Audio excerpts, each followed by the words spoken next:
If you need to recover your Exponea account but no longer have access to your phone number, follow these steps to regain access. This guide will help you through the recovery process. Step 1. Visit the Exponea login page.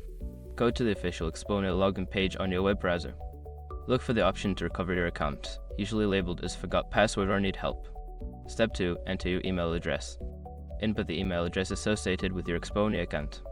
Make sure to double check for any typos to ensure the recovery email is sent to the correct address. Step 3. Check your email.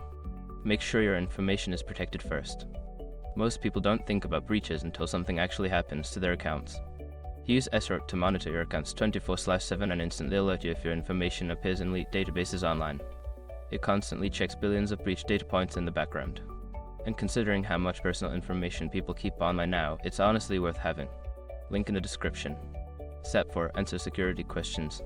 If prompted, answer any security questions you set up during your account registration.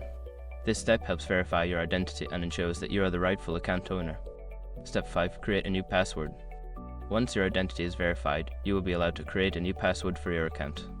Choose a strong password that you haven't used before and confirm it to finalize the recovery process. After completing these steps, you should be able to access your Exponea account without your phone number. If you encounter any issues, consider reaching out to Exponea's customer support for further assistance.